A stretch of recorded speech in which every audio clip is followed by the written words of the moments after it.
حضور میں نے 12/7/91 کا آپ کا خطبہ سنا ہے، اس میں آپ نے ارشاد فرمایا فرعون کی ہلاکت کے بارے میں. کس کے متعلق؟ فرعون کی ہلاکت کے بارے میں آپ نے فرمایا. ٹھیک ہے.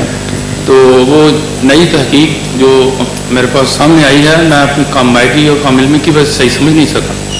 اگر آپ مناسب سمجھیں تو اس کی کچھ روشنی ڈال سکیں.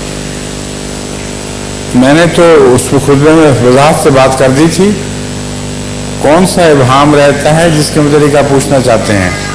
بات یہ ہے کہ قرآن کریم میں ادرکہ الغرق کا لفظ آیا ہے، اور دوسرے خطبے میں میں نے اس مضمون پر بھی تفصیل سے روشنی ڈالی تھی کہ ایک بات تو قطعی ہے کہ خدا نے اس کے جسم کو بچانے کا وعدہ کیا.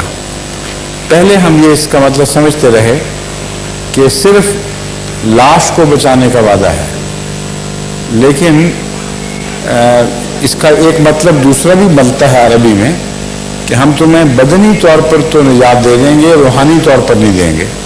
یہ دونوں معنی ہیں نا امکانی. جب تحقیق میں مزید کی تو پتہ لگا کہ وہ فرعون جس کی لاش دریافت ہوئی ہے، جس کو ہم نشان کے طور پر پیش بھی کر رہے ہیں، یہ 90 سال سے زائد عمر میں تبھی موت فوت ہوا. تو اس کا مطلب یہ ہے کہ قرآن کریم کی وہ تشریح ہمیں کرنی پڑے گی جس کی قرآن کریم اجازت دیتا ہے، عربی زبان متحمل ہے اور اس تاریخی حقیقت سے اس مطابقت کھاتی ہے.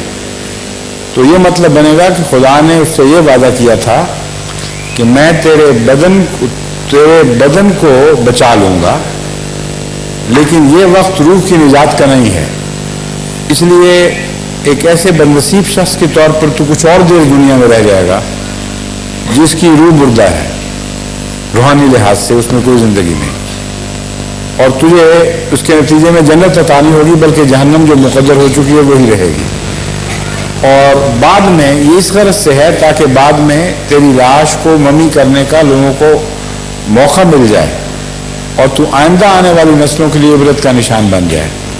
یہ تشریح جو ہے یہ قرآن کے بھی عین مطابق اور واقعات کے عین مطابق ہے. صرف ایک اس پر ابہام رہ جاتا ہے کہ قرآن کریم نے جب فرمایا ادرکہ الغرق ہو کہ اسے غرق جب پہنچا، تو اس کے متعلق میں نے تحقیق کی ہے. عام دنیا کی زبانوں میں ایک شخص جو ڈوب جائے اس کے لیے غرق کا لفظ استعمال ہوتا ہے عربی میں، لیکن ضروری نہیں ہوتا کہ ڈوبنے والا ضرور ہلاک بھی ہو جائے، بلکہ بعض دفعہ ڈوبنے والوں کو بچا بھی لیا جاتا ہے. تو میں نے یہ نظریہ پیش کیا تھا کہ عین ممکن ہے کہ فرعون ڈوبا ہو اور رتھوں پر سوار بے شمار اس کے ساتھی بھی ہاتھ جا رہے تھے، انہوں نے کوشش کر کے اس کو بچا لیا ہو، جس طرح ایک بڑے آدمی کے لیے غیر معمولی جد و جہد کی جاتی ہے. باہر آ کر اس کے سانس دوبارہ جاری ہو گئے ہوں، پیٹ سے پانی نکل گیا ہو. اس قسم کا واقعہ ممکن ہے، اور اس کا قرآن کریم کے بیان سے بھی کوئی تضاد نہیں ہے. یہ بات میں نے پیش کی تھی، سمجھ گئے ہیں؟ جی. اب بتائیے اس پہ کوئی سوال ہے؟ میرا بات پوچھنے کا مقصد صرف اتنا تھا کہ چونکہ پہلے ہم اس بات کو عقیدے کے لحاظ سے ایسے پیش کرتے تھے کہ جب حضرت موسیٰ علیہ السلام پانی سے گزر رہے تھے تو فرعون بھی پیچھے آیا تو اللہ تعالیٰ کی ذات نے اپنے خاص فضل سے ان کو نکال لیا، ان کو تباہ کر دیا. بالکل ٹھیک ہے. ہم اسی چیز نہیں، ابھی بھی یہی ہے، ابھی بھی تو یہی ہے، اس میں کوئی تبدیلی نہیں. وہ سارا لشکر غرق ہو گیا، فرعون سمیت ڈوبا، لیکن کچھ آدمی پھر بھی بچ سکتے ہیں. جب ہم کہتے ہیں لشکر غرق ہو گیا تو مطلب یہ تو نہیں کہ 100% مر گیا ہوں. آرمیز راؤٹ ہو جایا کرتی ہیں، پھر بھی کچھ سپاہی بچ جایا کرتے ہیں. تو قرآن کریم کا جو یہ وعدہ ہے خدا کا کہ میں تیرے بدن کو نجات بخشوں گا، اس سے بات چلی ہے ساری. بدن کو نجات کا ایک مطلب تو یہ ہے کہ باقی فرعونوں کی طرح تیری لاش بھی باقی رہے گی، لیکن وہ پھر نجات کیا ہوئی؟ وہ تو سارے فرعونوں کو یہی ہوا کرتا تھا. اس دعا کے قبولیت کا استثنائی کیا معاملہ ہے، یہ بحث اٹھتی ہے.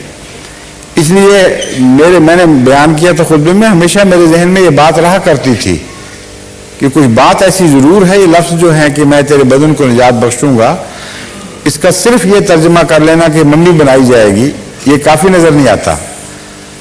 تو ایک تاریخی تحقیق کے دوران جب میں نے فرعون کے متعلق انسائکلوپیڈیاز مختلف اکٹھے کر کے ان کے اقتباسات پڑھے تو مجھے یہ معلوم کر کے تعجب ہوا کہ جو فرعون حضرت موسیٰ سے ٹکر لینے والا تھا، جس کی لاش دوبارہ دریافت ہوئی ہے غیر معمولی حالات میں، جو عبرت کا نشان بنی ہوئی ہے، وہ تو 90 سال کی عمر میں غرق ہوا ہے، مرا ہے. تو اس کا مطلب یہ ہے کہ غرق کا واقعہ تو بہت پہلے کا ہے، اس لیے غرق ضرور ہوا تھا، اکثر اس کی آرمی راؤٹ ہو گئی ہوگی اور حضرت موسیٰ کے پیچھا کرنے میں ناکام ہو گئے. جب وہ ڈوب رہے تھے، مشکل سے زندگیاں بچانے کی کوشش کر رہے تھے، تو ان میں وہ بھی تھا، لیکن خدا کے وعدے کے مطابق استثنائی طور پر ڈوبنے کے باوجود زندہ بچ گیا. یہ شکل بن رہی ہے، سمجھیں؟ اب تسلی ہے؟ شکریہ.